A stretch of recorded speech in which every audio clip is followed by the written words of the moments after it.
महावीर स्वामी भगवान की जय। आचार्य समंत भद्राचार्य मोहम्मद राज की जय।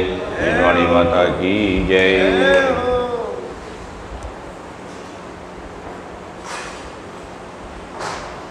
मदमासं मधु त्यागे सह अणुव्रत पंचकम अष्टो मूलगुणान मूढ़गृणीणाम श्रमणोत्तमा। श्रमणोत्तमा यानी मुनियों में उत्तम गणधर आदि। मुनियों में उत्तम कौन होते हैं? गणधर आदि जो मुनियों में उत्तम होते हैं। माँ मद मास मधु त्यागे सह, मद मास मधु के त्याग के साथ 5 अणुव्रतों को, अणुव्रत पंचकम यानी 5 अणुव्रतों को गृहिणानाम गृहस्थों के 8 मूल गुण कहते हैं।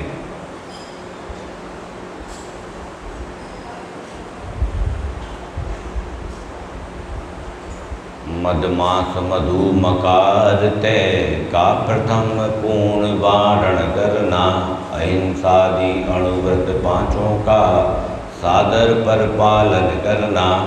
ग्रही जनों के 8 मूल गुण श्रवणवरों ने बतलाया, पाला जिसने पाया उसमें पावन पद शाश्वत कहलाया।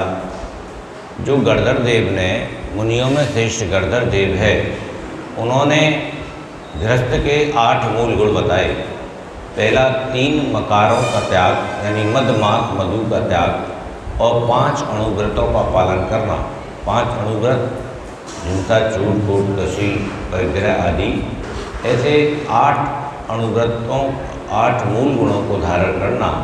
ये हमारे जो मुनियों में श्रेष्ठ गणधर हुए, उन्होंने इसके बारे में बताया।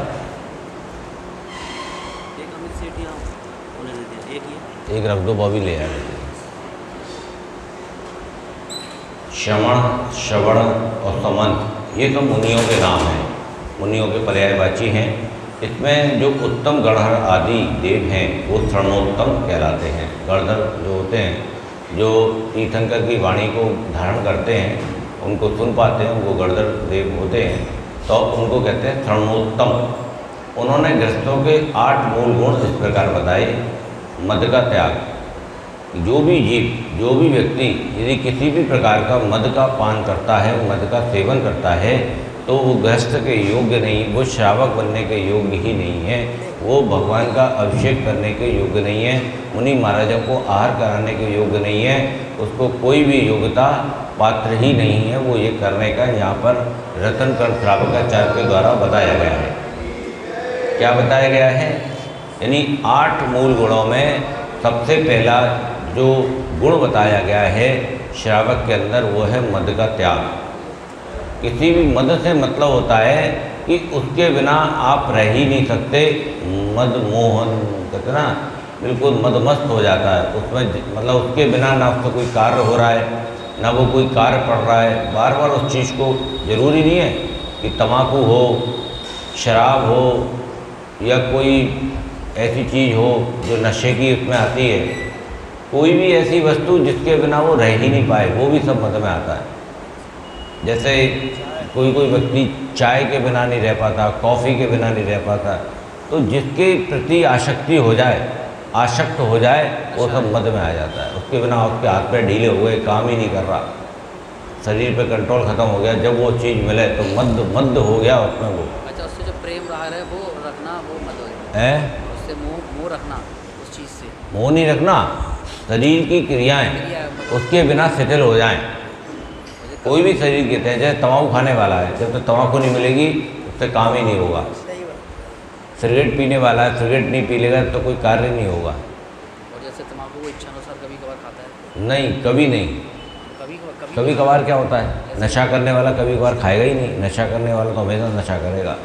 वो तुम्हें दिखने में आ रहा है कभी कभार कर रहा है, ऐसा होता नहीं है। नशाखोर व्यक्ति जो होता है, नशे का मतलब ही ये होता है कि नशे की आदत पड़ गई। और ये तो अगर इतना ही कंट्रोल होता नशे के ऊपर, तो नशा पर बुराई में नहीं आता। नशे के ऊपर आपकी मर्जी नहीं चल सकती, नशे की मर्जी आपके ऊपर चलेगी। नशा जब भी कहेगा तो मुझे कर, तो तुझे करना पड़ेगा। कोई भी नशा हो, मत, इसलिए नशा बुरा है, उसके बिना रह नहीं सकता वो। तो यहाँ पर पहला गुण बताया श्रावक का, ग्रस्तों का, जो ग्रस्त है श्रावक है, पहला मूल गुण मद का त्याग, किसी भी तरह के मद का त्याग। दूसरा मांस का त्याग। मांस तो खैर अपन लोग करते ही नहीं हैं, लेकिन बहुत सी वस्तुएं ऐसी आती हैं, बहुत सी दवाइयाँ ऐसी आती हैं जिन पर लाल निशान लगा रहता है और हम उनको जानते नहीं हैं। दवाइयों पर निशान होता है, हरा लाल। दवाइयों पर लाल निशान होता है। दवाइयों पर लाल निशान होता है। जो मछली से दवाइयाँ बनती है ना, मछली के तेल से। पूछो, पीछे संजय भैया बैठे हैं जो बताएंगे, डॉक्टर साहब बैठे हुए हैं। आपको पता ही नहीं ये बात? हरा और लाल निशान होता है दवाइयों पर। जो दवाई प्रोप्राइटरी फूड होती है ना, प्रोप्राइटरी फूड, जैसे जो ताकत वाली जितनी भी दवाइयाँ होती हैं, उन सब दवाइयों पर, सप्लीमेंट्स पर, सब पे हरा और लाल निशान लगा रहता है। जो नसों को ताकत देने वाली जितनी भी अंग्रेजी दवाइयाँ हैं, उन सब पे हरा और लाल निशान लगा रहता है। क्योंकि अरे मैं तो मद्यपान चल रहा है, खाने का नहीं चल रहा। किसी भी चीज़ का नशा हो उनका परित्याग करो। परित्याग नहीं, पूरा त्याग करो, बिल्कुल कंप्लीट त्याग। तीसरा है मधु का त्याग। आजकल शहद का इतना ज़बरदस्त प्रचलन चल रहा है, इतना भयंकर व्यापार चल रहा है, जहाँ भी देखो शहद का व्यापार, शहद का व्यापार, शहद का व्यापार। और यानी कितनी वस्तुएं ऐसी आती हैं जिसमें शहद डाला जाता है। जैनित्य धर्म में तो जैसे हवन भी करेंगे तो एक शीशी शहद की खोल कर डालेंगे पहले उसमें, है ना। च्यवनप्राश है, च्यवनप्राश शहद के बिना बनता नहीं, बहुत सारे उसमें लिखा रहता है। और भी जाने कितने प्रोडक्ट हैं जो शहद से ही बनते हैं। बहुत सारे मुरब्बे आदि में भी शहद डलने लग गया है। अभी एक प्रोडक्ट हो रहा था, उसमें भी बहुत शहद चलने लग गया है। तो शहद, समाज में तो शहद से अभिषेक भी किया जाता है। कह तो रहा हूँ, जैनित्य समाज का उदाहरण दिया तो है मैंने। जैन धर्म के अलावा जितने भी धर्म हैं उसमें हवन शहद से किया जाता है, हवन सामग्री में शहद मिलाया जाता है, भगवान को शहद अर्पण किया जाता है, शहद से अभिषेक किया जाता है। अब जिसके पास जितना ज्ञान है वो उतने ज्ञान का ही तो प्रयोग करेगा। अब रतनगढ़ श्रापा के साथ पढ़े तो उसको ज्ञान हो, उसको दोष का पता लगे कि एक छत्ते में से शहद निकालने में 7 गाँव को जलाने के बराबर, कहीं 700 गाँव का भी दिया गया है, जलाने के बराबर जितना दोष लगता है उतना दोष उस शहर में से निकालने में लगता है। और उसके बाद बताया अहिंसा अणुव्रत, सत्य अणुव्रत, अचौर अणुव्रत, ब्रह्मचर्य अणुव्रत और परिग्रह परमाणु व्रत। ये व्रत हम बहुत डिटेल में पढ़ चुके हैं। बोले शांतिनाथ भगवान की या वाणी के ज्ञान से सूझे लोगाणी माता गुरु सदा दे गुरु ये जिनवाणी भारत जो बोधे नहीं जो तेरी घृणा करे देव जो है तो केवल दया धर्म पालो। बोले जिनवाणी माता की, परमेष्टि भगवान की।